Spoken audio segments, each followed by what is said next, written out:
साथियों, बेनफे का कथन सार्थक सिद्ध हुआ है। गीजर ने उनका समर्थन किया, परंतु उन्होंने आर्यों का मूल स्थान बेनफे से अलग कृष्ण सागर के उत्तर पश्चिम बीच पश्चिम जर्मनी में बताया। गीजर का तर्क महत्वहीन नहीं था।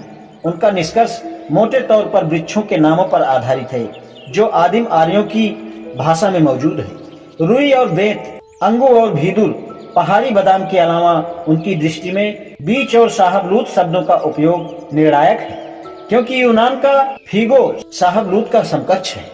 वह जर्मन बीज से मिलता है और लैटिन का फेग यह संकेत देता है कि यूनानी बीज के देश से शाहबलूत के देश में आए और ये फलदार वृक्ष का नाम दूसरे वृक्ष को दे दिया गया। दूसरा विचार यह है कि आर्यों का मूल स्थान काकेशिया था, क्योंकि आर्यों की तरह काकेशियाइयों का रंग साफ और भूरे बाल होते हैं। उनकी नाक ऊंची होती है और चेहरा खूबसूरत होता है।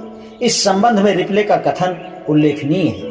इस विषय में प्रोफेसर रिप्ले ने कहा है, काकेशिया के मिथ नाम का अनर्गल प्रलाप जो पश्चिमी यूरोप की नीली आंखों और भूरे बालों वाली आर्य प्रजाति के लिए किया गया है, उससे दो निर्विवाद तथ्यों का पता चलता है। पहला तो यह है कि इस प्रकार की शारीरिक बनावट काकेशिया में सैकड़ों मील तक नहीं मिलती, और दूसरे यह है कि कहीं भी काकेशिया श्रृंखला किसी एक कबीले से संबंध नहीं है जो पूरी तरह आर्यों की भाषा की तरह विभक्त प्रधान हो। यहाँ तक कि ओसेटस भी, जिनकी भाषा ही एकमात्र विभक्ति प्रधान भाषा है, शायद यह दावा नहीं करते कि वे आर्य हैं, और यदि आसेटियन आर्य हैं भी तो इसके लिए कई कारण हो सकते हैं।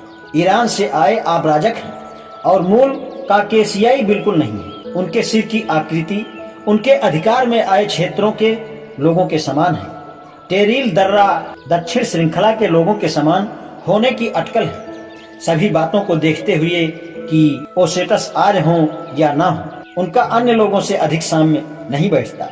इनमें इतना शरीर सौष्ठ नहीं है जितना इस क्षेत्र के लोगों का है।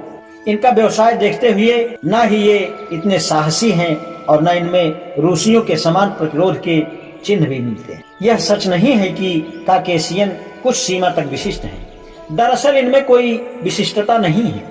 यूरेशियाई भाषी इस नाम से जाने जाते हैं, जैसा कि हमने कहा है।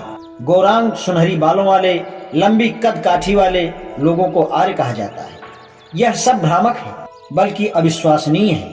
काकेशिया संस्कृति, भाषा या रीति रिवाजों और शारीरिक विशिष्टताओं का पालना नहीं कब्रिस्तान है।